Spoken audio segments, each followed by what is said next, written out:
التربط الآن بأعلى عائد 26% بعد اجتماع البنك المركزي بالبنك الأهلي وبنك مصر. السلام عليكم ورحمة الله وبركاته. أهلا بيكم أهم متابعين في القناة. ازيكم عاملين ايه؟ يا رب دايما تكونوا بخير. واللي شايف انه بيستفاد معايا في القناة فضلا وليس امرا ينزل ويشترك ويفعل الجرس عشان يجيله اشعار بكل فيديوهاتنا الجديدة.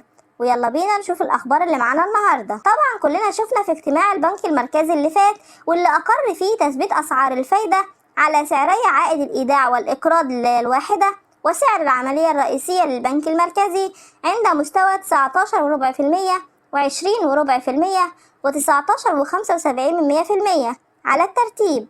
وده اللي كان منتظر من البنك المركزي وقلناه في فيديوهات كتيرة فاتت ان البنك المركزي هيثبت اسعار الفايدة. وكان بينتظر الكثير من العملاء اجتماع البنك المركزي لربط شهادة جديدة يتم اصدارها بعد الاجتماع بفوائد مرتفعة بتكون اعلى من شهادة 19% اللي هي ال3 سنوات او ال22% المطروحة بالبنك الاهلي وبنك مصر. ودي شهادة متناقصة، اول عام بتكون 22% والعام التاني 18%، اما العام الثالث فبتوصل ل 16%. واحنا كنا معرفينكم قبل كده في الفيديوهات اللي فاتت ان الشهادات الاستثنائية عند اصدارها هتكون قبل نهاية شهادة ال 25% او ال 22%، وده زي اللي شفناه اول ما اصدرت شهادة 18%، وعند انتهائها تم اصدار شهادة 25% قبلها بشهرين، وده لسحب السيولة النقدية قبل خروجها من السوق واللي كان هتأثر عليه بالسلب. فتم وقتها إصدار شهادة ال 22.5% الشهرية وال 25% السنوية لمدة شهر واحد، وبعد كده تم إيقافها. طب الناس اللي معاها فلوس حاليا وعايزة تعمل شهادة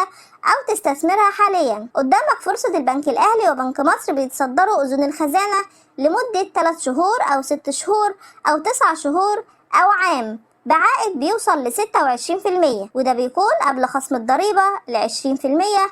وطبعا زي ما عرفناكم قبل كده في الفيديوهات اللي فاتت لأذون الخزانة ازاي بنعوض الضريبة دي، وهي باستثمار مبلغ الفايدة مرة تانية يا اما في شهادة استثمار او أذون خزانة تانية. ويمكن في الوقت ده اصدار شهادة جديدة بعائد مميز تقدر ساعتها تربط عليه، لان اذن الخزانة ممكن انت تقدر تسيله في اي وقت عن طريق بيعه، وهو بيعتبر افضل عائد موجود والمدة قصيرة. وانتظروا معانا فيديوهات تانية كتير كلها عن اخبار البنوك والشهادات. كل اللي عليك انت تعمل لايك للفيديو وتشترك في القناة وتفعل الجرس عشان يجيلك الاشعار بكل فيديوهاتنا الجديدة. انتظرونا، الى اللقاء.